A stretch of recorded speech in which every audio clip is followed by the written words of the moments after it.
exciting. So exciting. Good morning, ladies. If you don't know Meg and Michaela and I personally, you're in for a treat because we really know how to talk. We know how to coffee talk, people. So we've been doing it together for at least 10 years collectively. Before it was like right for us to even be drinking coffee. Exactly. All right. So let me just remind you, in case you are new to Amaya, we are certified yoga teachers. We're life coaches and friends. We're mothers on a mission to help women connect with their passion in life, their purpose, and their power. We offer online programming and live retreats and workshops to help women cultivate peace, presence, and purpose in their lives and reconnect to their powerful her. We have a lot going on this month, and it's so exciting. And Meg is really going to help kick it off.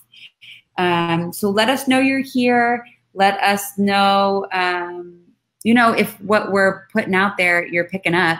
I'm frozen. Can you guys hear me? I can hear you and I can see you. There we are. We're back. We're back. So that may happen. I don't know what's going on with the internet this morning. But let us know. Please feel free to engage and join the conversation, because that is why we want to host these conversations, to just open up a circle of communication. Michaela, I'm going to pass the torch to you. Okay, I'll take it. And we, like Connie said, if there's a topic that is weighing on your heart, or something that you're really feeling stuck on, or just really passionate about, that you want to kind of have a group circle and conversation about, like, let us know, because a lot of the topics that we're choosing for these coffee talks are, issues that we're moving through, or, things that our students are moving through. And it's been really, really exciting and powerful to open up the dialogue and kind of shine the light on a lot of these topics that I think a lot of people are scared to kind of get curious about. So why this topic today? This topic today is finding compassion through chronic illness. So why this topic? Well, several of our students in our Back to Her program and our Her Mistress Mind, which is our level 2 program, are moving through chronic illness, to be very honest and transparent. And Connie and I have just really witnessed the resilience and the determination and like just the fierce commitment, and yet this really beautiful vulnerability and self-compassion that these students of ours are moving through all of the challenges that are revealing themselves through their chronic illness. So if anybody has a chronic illness that can maybe, relate to this and give a thumbs up to all the women in our circle that are moving through this, heart it up and show some support. And we've just been honestly just really in awe of all that they move through and all that they have to endure on a daily basis, and watch them show up for what we call their her, and still find the time and the energy and the determination to, despite this chronic illness, commit to living, the lives that they dream of, and still kind of be able to show up for themselves despite all of this pain. And it's just been really beautiful to see. And through all of this, we've just been having so many transparent conversations with these students of ours. And Connie and I, frankly, like, we've learned a lot. We've learned like what chronic illness can look like and what it can't look like. So, there's a lot of chronic illness that I've learned out there that, they look fine, but they still are chronically ill. And just because you can't see it doesn't mean that it's not there and they're not suffering, which was huge awakening for me. And then also, like, how can we better support those that are moving through chronic illness? How can we help them trust themselves more and trust their bodies more, on those days where it feels like their body's giving out? And certainly how to apply, the mind, body, spirit connection that Connie and I are so passionate about, as an additional tool to the chronic illness, right? To kind of uplift them. And through these conversations, like, I've personally learned a lot of, like, what you should do and like what you really shouldn't do. And I was really surprised to learn that a lot of the ways that I thought I was showing up loving and supportive, you know, actually wasn't. And I, you know, this whole time I'm being such a supportive friend, you know, and I've been on the, I have to say, I've known Meg for a long time. Like, since we were babies. And so I have witnessed her journey that we'll get to in a little bit. And I really did learn a lot about like how to show up. And I thought it was really interesting. And I wanted to bring it to this circle because it's a conversation that I think I needed to have. And I know that Connie wanted to have and our circle wanted to have. So we're having it. So yeah, this conversation it's just going to be learning and looking at chronic illness through the lens of understanding and compassion, and really learning and having the intention to learn how we can better support others that are navigating through this. Or if you are yourself moving through chronic illness, how can you have maybe just a little bit more self-compassion, or maybe you're totally owning it and just this is a conversation where you're not feeling alone. So that's our why. And you know, it was really important to Connie and I that when we had this talk that we were speaking with somebody who was experiencing this. And like I said, I've known Meg since we were schoolgirls in Alexandria, Virginia, and she has been, you know, my chosen sister through this life. And here come the tears. We literally played soccer together when we were 5. Yeah, like soccer uniforms. And can I just shout out that Michaela actually gave me an Iyanla Vanzant book when we were in like the 7th grade. So has literally been like expanding my horizons since we were like 12 years old. And so you have shown up in beautiful ways. You've done an amazing job. But I just want to give a shout out. She's been doing this her whole life. And this is literally what she's supposed to be doing. Or better or worse, my friends. Mostly for better. Let me just for better. I agree with you. Or Iyanla Vanzant had her own little dark moment. A breakdown can be a breakthrough. Okay, you're all learning that in different ways. It's true. So yeah, I mean, yeah, like Meg, I have just been so honored to have witnessed and been a part of watching Meg, and honored is a complex word because I feel so many things about what you've had to endure, Meg. But she has just shown such tremendous authenticity and vulnerability and strength and commitment to herself and to her truth and to her healing. And I am just so proud of her. And I knew I wanted her, and Connie knew that she wanted her to be the person that we have this conversation about.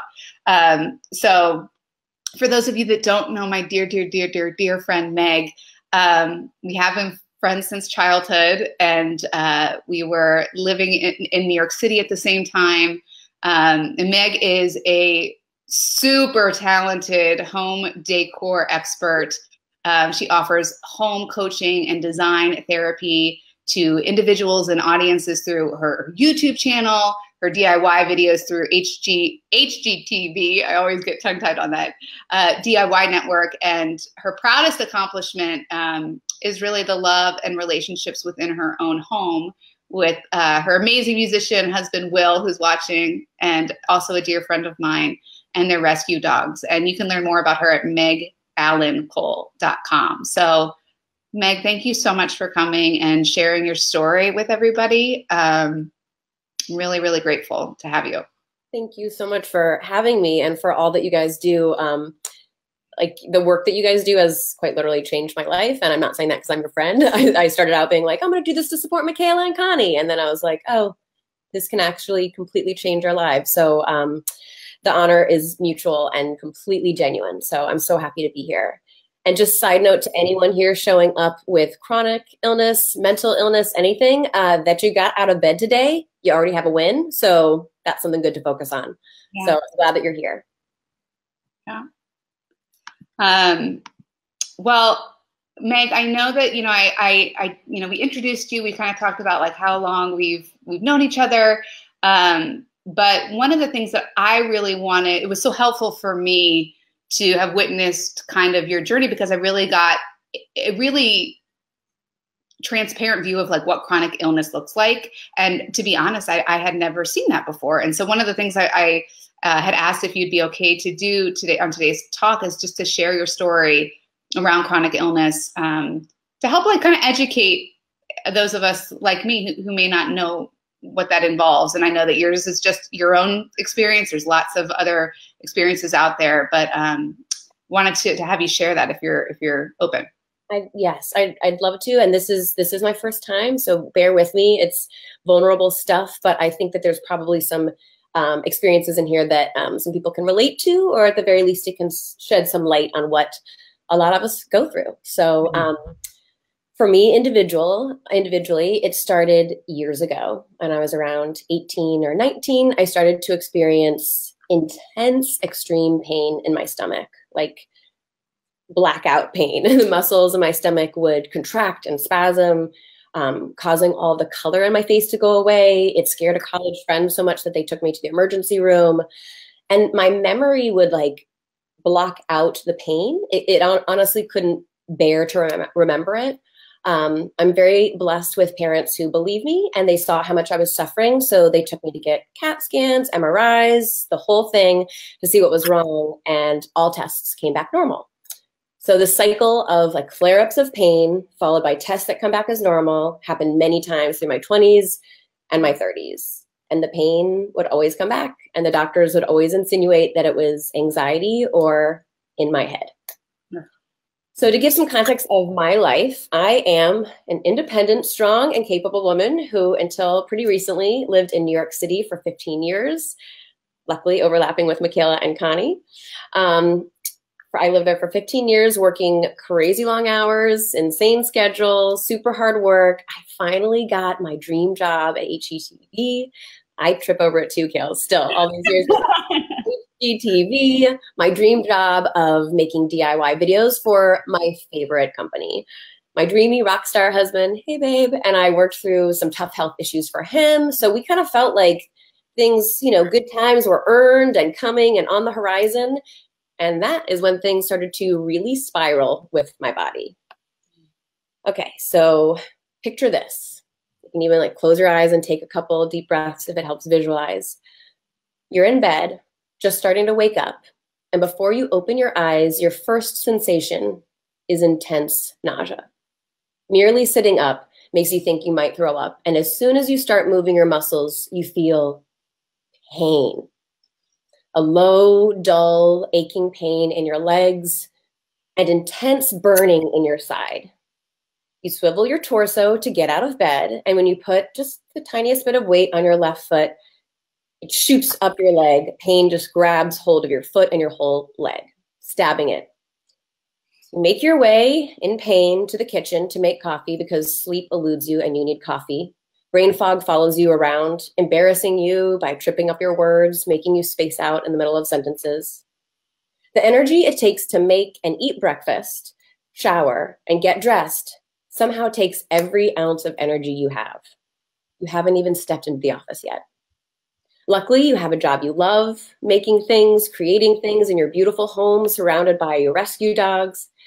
But by the time you reach your office, it's 1 p.m. somehow, the day is slipping away, and the nausea is now so intense that you're sure you're going to throw up, but you rarely even get that satisfaction. Your normal baseline is this nausea. It is all the time. It's unrelenting. Food has become a stressful enemy that you can't focus enough to plan or to make, nor could your nausea endure the taste, and your stomach rejects what you do eat by responding in pain. As the day ticks on, the pain rises in you like a siren screaming your name, beckoning you to the edge of sanity. There's a dizziness that follows your every move. Merely just turning your head makes your whole world spin. You've now gotten to a point where when you walk up the stairs, you hold your side in and you grunt and groan like a 9-year-old. I said 90, sounded like 9. You're only 36. For years, I explained my symptoms to any doctor that would listen. nausea all the time, extreme fatigue, brain fog, cramps and pain all month long, and then leading up to this sharp pain in my foot. Each week, something else was breaking down. I woke up one day with holes in the outer film of my eye. I was sweating through the sheets almost every night. I lost all balance and I fell really hard in the shower one day.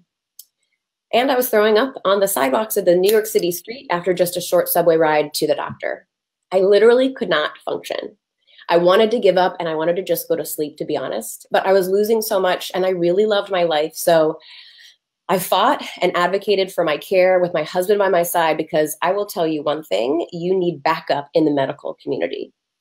A lot of well-meaning physicians do not know about women's diseases, and there have been multiple studies showing that women's pain is ignored for years. There's a general distrust of women in our society and a lack of research for women's health. So this combination leads to an average wait time of 10 years for a diagnosis, but I had to endure in the unknowing for much longer. I finally got into the hands of a specialist who confirmed my gut instinct and told me I was at threshold for how much inflammation my body could take, which is why everything was shutting down. And I was diagnosed with endometriosis in January of 2017. So it's still pretty new.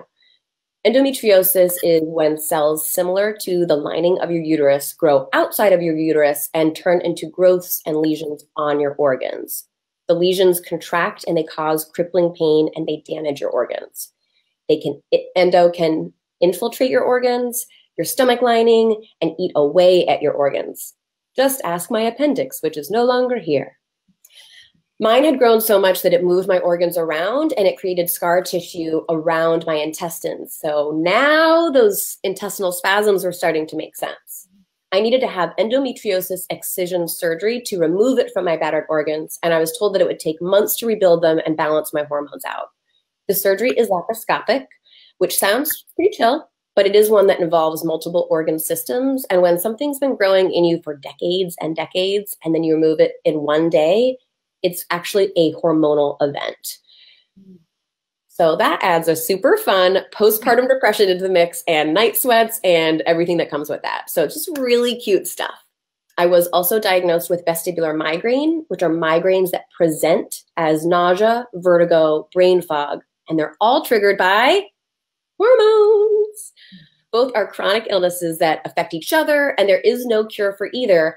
But when you finally know what you're working with, there are treatments and there are lovely ways to heal and nurture yourself when you finally have a diagnosis. It's been 1 year and 5 months since surgery, and I now feel like my endo is in a manageable place. I still threw up last week due to pain, but I celebrate the wins. I experience low pain on most days, but I only experience crippling pain a few days out of the month. To me, that's a win.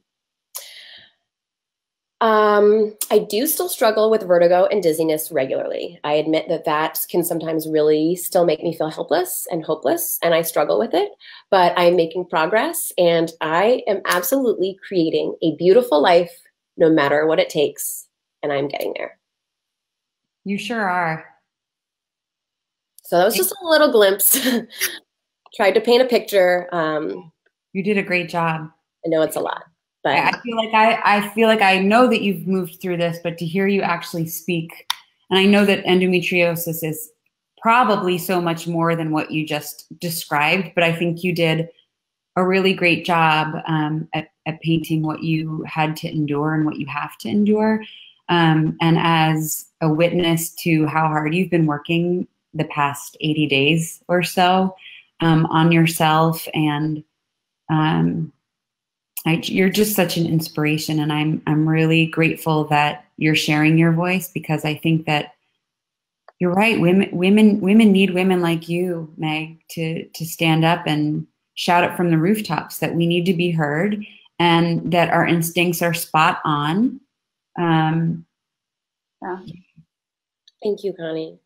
It was brave women who shouted from their rooftops in pain that helped me hear and be able to take that information and just keep going and seek out a doctor who would finally listen. I think I saw 14 before I found one who really knew what it was. So Tori just said, brave, strong. You are so awesome, Meg. Thank you, Tori. You really are. And I'm getting like emotional because, you know, I too have witnessed it, but just to hear it in that way, and to just see how you have shown up, even just for me, despite having all of that, it's just like, and I know that you show up that way for everybody in your life, you know what I mean? And you show up that way for your art and your dogs and your husband and your friends and your family. And it's just, you're a powerful, powerful, powerful woman, Meg. And because that's who she is, Kayla, right? That is Meg, is the essence of Meg. And I'm just so glad that that endometriosis isn't ruining who you are, because it certainly could. And it did for a minute. I will not lie.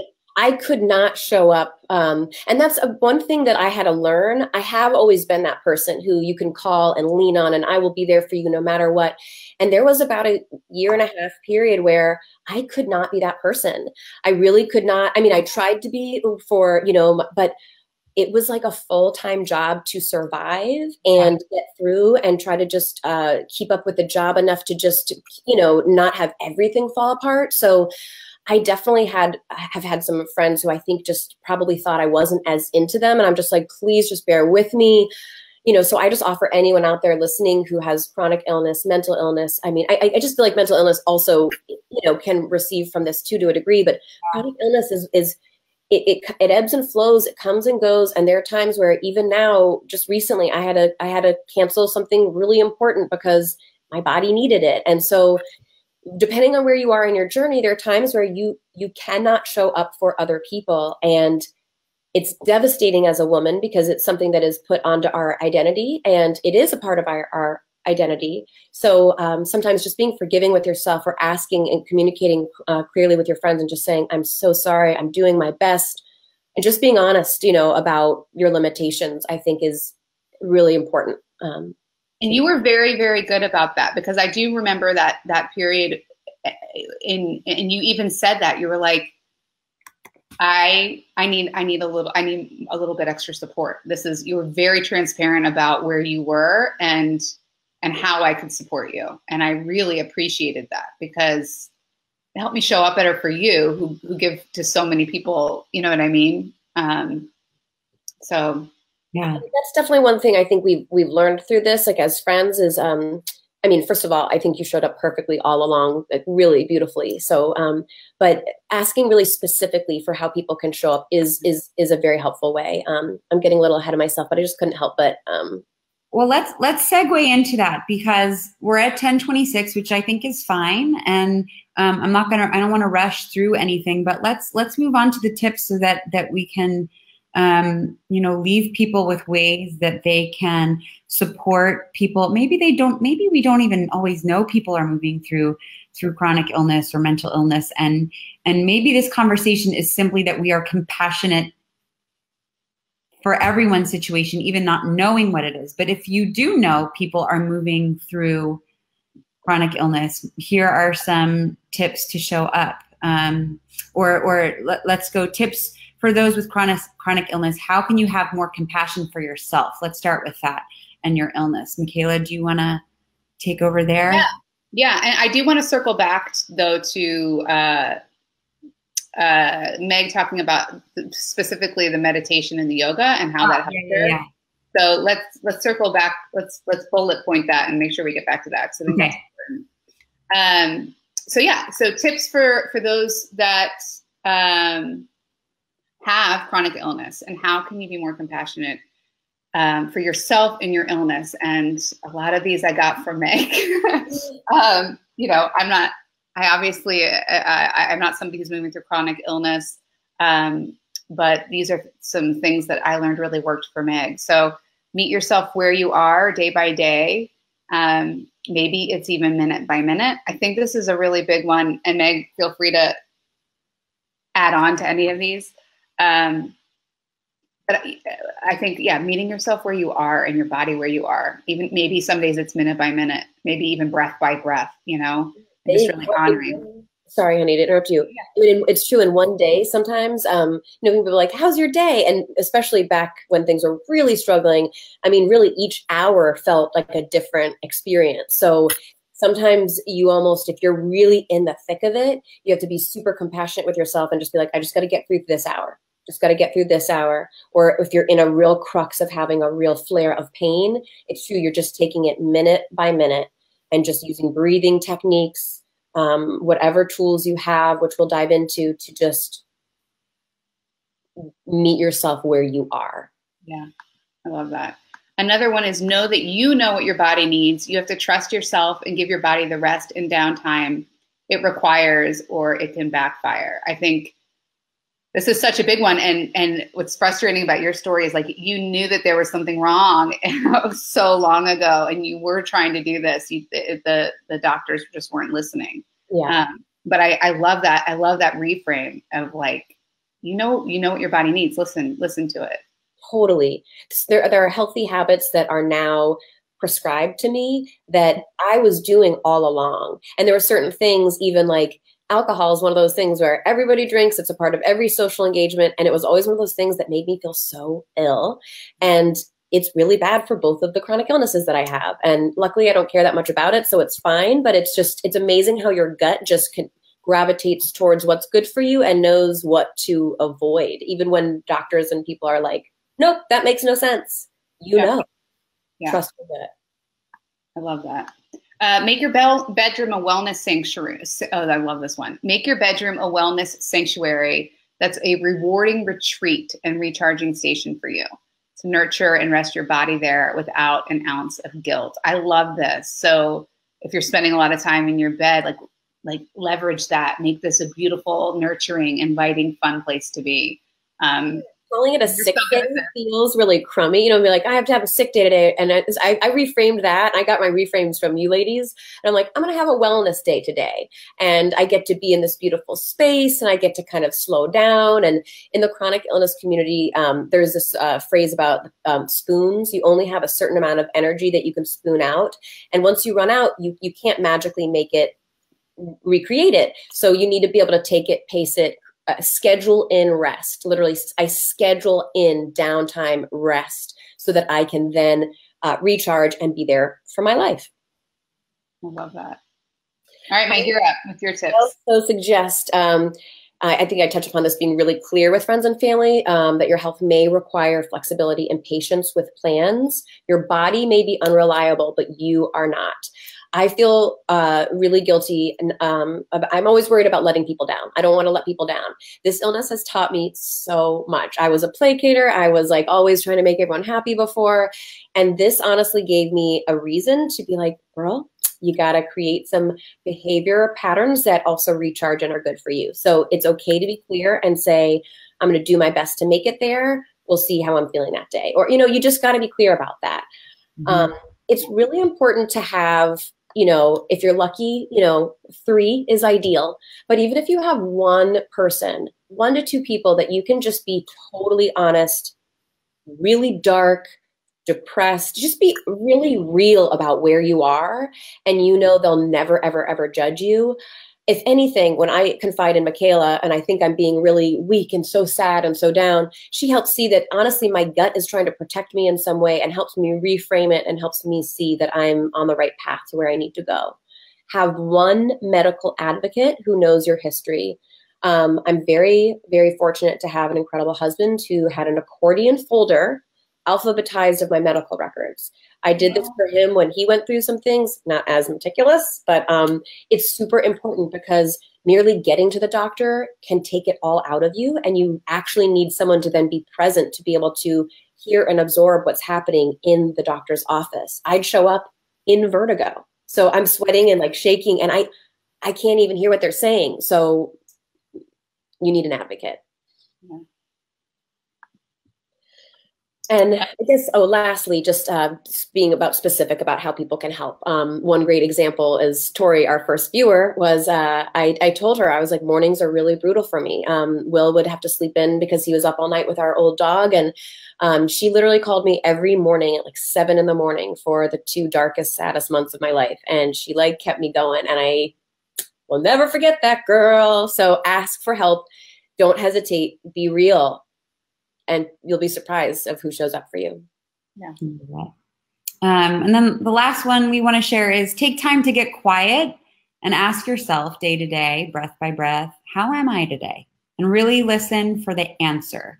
Getting to know yourself and your body will enhance your intuition and help you get to know it better. Power is in knowledge, and this can help to advocate for yourself, not only with healthcare practitioners, but with relationships in all forms. So I think that this last tip sort of like ties it all in together. And before we go back into how you can help people, I want to circle back around because I think this is I'm totally like mixing our outline up, ladies, but I think that taking time to listen and taking time for yourself to, well, Meg, you can speak so clearly on this because of what, I mean, obviously you were doing a lot of things and you're still doing a lot of things alongside Back to Her, but maybe you can just kind of paint a picture of what that meant for you, the past few months. Yeah. So chronic illness, it means forever. So to be patient with yourself, and you're going to have to find several different techniques to be able to move forward, find healing. For me, it's been surgery, strict diet changes, moving cities, physical therapy, creating a schedule with rest and restorative time. But there have been a couple of things with body work that have been completely life-changing for me. My surgeon and a lot of left brain, very, very focused specialists encourage meditation for anyone living with chronic pain because it's been scientifically proven to calm the central nervous system, which helps us react less to pain. Not us react, but our nerves react less to pain. So it actually helps ease our physical pain. So doing the Back to Her program with Connie and Michaela, to be honest, when I started, I was like, I just want to support them. And about 3 days in, I was like, oh my gosh, I wasn't ready for it, but it's what I needed. And so the yoga is also something that every doctor that I've seen who actually knows what they're talking about recommends yoga because there are specific muscles and nerves in your body that poses can really heal and nurture. So those are two aspects of the body work that have been really, really powerful.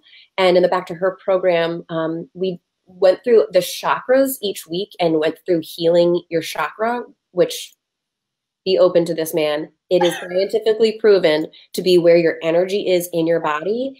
And I had a lot of trauma that I was holding in my body from a lot of this pain, a lot of the distrust, the infiltration from surgery. And so the chakra healing was, at first I was like, oh, I'm so excited about this witchy woo-woo, awesome stuff. And then I realized, this scientifically helped heal me on a more cellular level. So I cannot express enough how that body work has aided in my medical healing and helping me. And I just talked to a friend this morning and she was like, you're back. Like, I see you again. And I missed me. I like me. I think she's great. So I'm glad that she's back.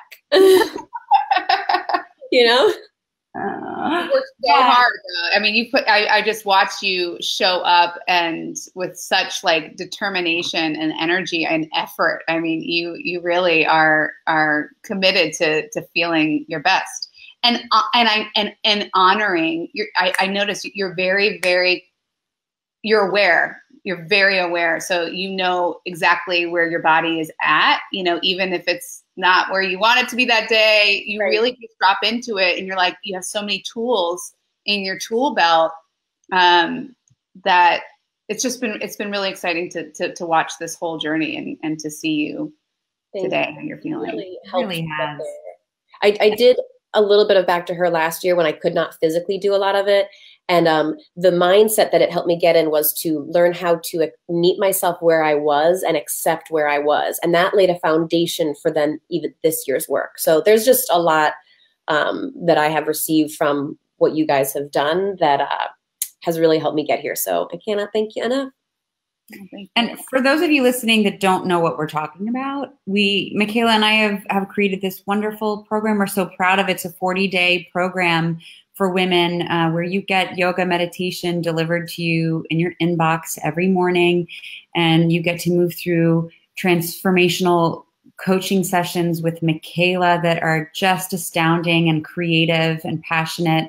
And if you're someone like Meg, who's going to take the bull by the horns and participate at 110%, then you get, you know, to hold a mirror up to all the women that are showing up in this circle, and you get to share and hold each other accountable. And we've created such a beautiful circle virtually that Michaela and I had hoped so much would land for people. And I think it's people like you, Meg. I mean, obviously everyone. I mean, it would be so great to have everyone in some way, shape, or form do these coffee talks, but to just watch everybody play full out, and, you know, what you put in is what you get out. And that's in life, isn't it? So to watch you put in effort to heal and to shine your light and not let this, you know, be who you are, but rather, you know, you are who you are. And this is just the side, you know, something you're kind of dealing with on the side. And girl, you're incredible. It's a defining life event, but it doesn't have to define who I am. And it's you. still in a good way, in the sense that it's made me better. It's made me, you know, stronger, more compassionate. I see across a lot of chronic illness, especially females with chronic illness, they're like, I'm grateful this happened. It sucks, but I am a better woman. I am better to myself because of it. And to anyone with chronic illness, I have to say, it's really hard for me to leave the house to go to a yoga class. It's just not that realistic for me, and on a lot of days. So to have in my inbox, in an email, at a level that is accessible for me, I can be ugly, I can be bloated, I can be wherever I am that day, and be free in the privacy of my own home to participate in this program. It's just really accessible. And I'm grateful for that, because otherwise I would not have been able to do it until maybe a little bit later. So I'm grateful. Yeah, that's a good point. So let's share some tips for those whose family or friends might be suffering from chronic illness. And again, this is a big reason for having this, is like, how can we be more compassionate to those that are moving through chronic illness? And I think there's a lot of good ones here. So trust that they are the expert of their own experience. So Meg, you'll have to weigh in here a little bit, but I think it's when they say they're sick, especially if, you know, if it's something you can't physically see and it's lasting a long time. We've kind of talked about this, Meg, too, is that they're like, are you still sick? Like, this is really taking a long time. Yeah. Sure you're not just like, you know. Yes. People. So. No, there's a lot of, and I got a lot of, we're getting older, or, you know, there's a lot of, people do not understand that chronic illness, it is forever. It doesn't mean that it's like this forever. It doesn't have to be like this. It's a little bit like this, but it is forever. So once you hear the word chronic, it is important to really just trust that whatever the person you care about is saying, it's true.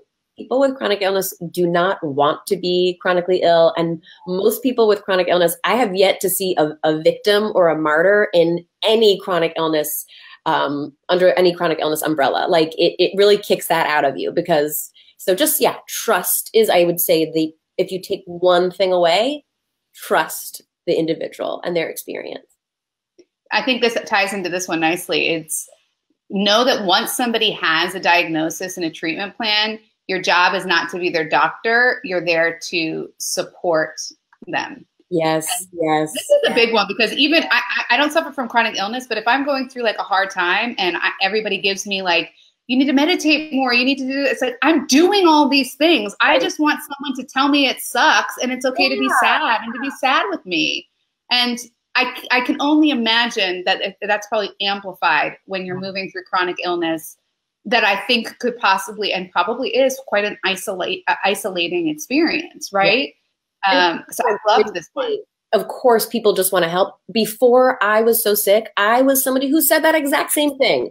I totally did. It's because I meant well. I just would want you to feel better. So I'm sure there are many conversations where I was giving you all kinds of solutions. So I am so sorry in retrograde to all of my friends who I did that to, because I know I did. And this experience, like, it definitely taught me, you know what, I got to trust that wherever this person is, like, they're the expert of their experience, and I just want to have their back. So yeah, it's a tough lesson. I learned it the hard way too, of doing it wrong first, you know? Yeah. And let's talk about, some of these are below, but let's talk about what are some ways that we can support somebody more, like if it's not like advice, you know, yeah, or health treatments, you know, what are some things that we can say that is supportive and helpful? Actively validating the experience of the person that you care about and just having compassion is wonderful. You gave great tips in the listening coffee talk a few weeks ago that I absolutely loved, of just being present, showing empathy, connecting with what they feel. You don't have to understand the disease. No one needs you to be a doctor. Just connect with the emotions, connect with what they're feeling, and connect with compassion. That's really all you have to do. You don't have to fix it or be House, you know, that doctor. You really just have to, like, have a heart, and that's it. So celebrating small victories is my jam. Like, truly, that's why I started off with being like, if you got out of bed today with a chronic illness, you're already ahead of the game. Like, it's tough. You have to celebrate every small victory. If I compare myself to where I was 5 years ago or 7 years ago, I will be disappointed every day. So I look at where I was a year ago. My goal was to be able to walk my dogs. That's what my goal was. And now I can stand and do Warrior 3 into tree pose, man. That's right. I fell in the shower a year ago, but I can do yoga poses with balance now. So we got to celebrate every victory, because it can be something as simple as I walked the dogs. That's right. I did it, you know? Yeah. I say, try to be careful about saying, how can I help? Because a lot of us, especially females, I don't know if you guys can relate to this, it's hard to ask for help. So being more specific and saying, I would love to come help. How does it sound me bringing over dinner? What food would best support you? That is really, really such a lovely way to have someone's back. Or even asking about the caregiver. How can I support Will? What's really weighing on Will right now? What can I take off of his shoulders? Will's my husband, who really had my back. And looking out for the caregiver is very helpful too. Yeah. I think also one other thing that we said, it's not, are you feeling better, but how are you feeling today? Yeah. Yeah. So what are you experiencing right now? You know what I mean? Yeah, checking in with the experience, because it's tough. And I saw a bunch of articles about how when people say, how are you today? It's like, when you have chronic illness, you're like, where do I even, it's such a loaded question. Do you really want to know? Yeah, exactly. But if someone really wants to know, they'll say something more of like, what are you experiencing? And then that's a little bit more of an invitation of being like, well, it spins inside my head. Like, you can give some more realistic stuff. So then maybe you understand your friend a little more. And if they seem a little spacey or out of it, you know, it's the vertigo. It's not, you know, them just giving up or what. You have more context to understand and connect. Love it. Let's say, how about this? Thinking before you speak, taking a few deep breaths, and really, like, this kind of goes back to what you were saying before, Meg, but really listening. Like you said, all you need is a heart, really a heart, and like just to be able to sit and listen and really hear what your friend is going through, being open and grounded, you know, not thinking ahead, just being in the moment. And I think one of the last things that we'll leave you with is being comfortable with the silence. Like, as you were describing, you know, how a friend could just say, could I bring you a meal? Like, what if I come over and just have a cup of tea with you and sit with you, right? Like, being comfortable with the silence and just being together could be so nice, right? Where you're not really even trying hard and you can just be together. Just sitting with someone in the darkness can really be a beautiful thing. Of course, you're probably going to say the exact same thing, Taylor. I was, and we talk a lot about this in the program, because I think we just, as a society, it's really hard for us to be okay for it to not be okay, and to sit in the shittiness, and to sit in the pain, and to sit in the, I don't know what's going to happen, and this is scariness. But that is the human experience. And if we just try to jump in there and try to find a solution, it's dishonoring somebody's experience. And there's an opportunity and invitation in that darkness to be with somebody and for connection and for vulnerability and for, you know, the invitation that the darkness provides. There is beauty in the dark. I know that that's, absolutely. I'm not saying there's beauty in chronic illness, but there's beauty in every darkness. There absolutely is. There's beauty all throughout it. There's trauma and beauty. And so I do offer to get all the support that you can from friends, from family, from a beautiful program like this. I do ask you to join us. Please do. If you're, you know, lucky enough to know women like these women, ask for specific help, and also look and get support for the emotional trauma that chronic illness can put on. It does cause physical trauma, but it also causes emotional trauma. And I highly recommend therapists, yoga, meditation, journaling, anything to be able to just support you in your health. Thank you, Meg. Love it. So join us. And back to her. Yeah. There's another one, and I want you there, guys. There is, and Meg's coming along for that ride too. She is our trusted companion. And if you want to learn more about this program, you can go to backtoher.imayacircle.com/Meg. Connie will put the link here. Class starts October 8th. There's only 40 spots left. Any questions, you can reach out to us at hello@imayacircle.com. And yeah, it's a really beautiful program, and the new ways of becoming and remembering and connections to self that we're seeing. It's just so inspiring. Whatever season of life you're in, whether you have chronic illness or not, we have our arms open and invite you to join this really precious circle.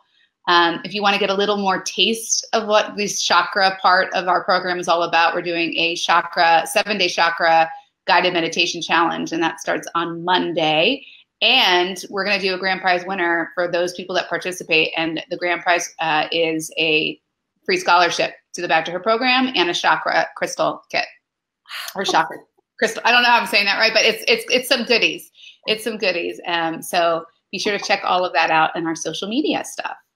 I hope you guys will join us, and I will certainly be there to offer any and all support for my endo warriors, chronic illness warriors, anyone and everyone. There's a lot of beautiful support there. I actually have never done this, but I went to Connie and Michaela, and I was like, how can I be a part? Like, how can I get this out there to more women? Like, how can I be a part of this? And I don't usually do that with anything, but I really just believe in this so much because it's really changed and really helped my healing tremendously. I mean, so many people, my mom, my friends are like, "You're back, girl. Oh my gosh, I missed you." And I came back to her. Well, you, and I know that this conversation is going to help a lot of people. And so I just want to thank you for being vulnerable and sharing your story and your experience and joining us here today. We love you very much. I love you both to pieces. Thank you. We love you. Thank you. Thank you all for joining us, and fill up the comments. We want to know what you're feeling and how we can support you. And yeah, if there's someone you know that's moving through chronic illness, mental illness, and you want to share this on their page, that would be awesome. That, you know, they can be a part of the conversation in that way, and this conversation gets to be the gift that keeps giving, really. Yeah. And let us know if there's anything we missed. We could always do this again and keep the conversation going. So let us know. Thank you for having me. Thank you. Thank you, love you. Happy weekend, everyone. Happy new moon. Yeah. Yes. Let's get it. That's another coffee. Another coffee talk. Yeah. All right. Bye, everyone. Bye.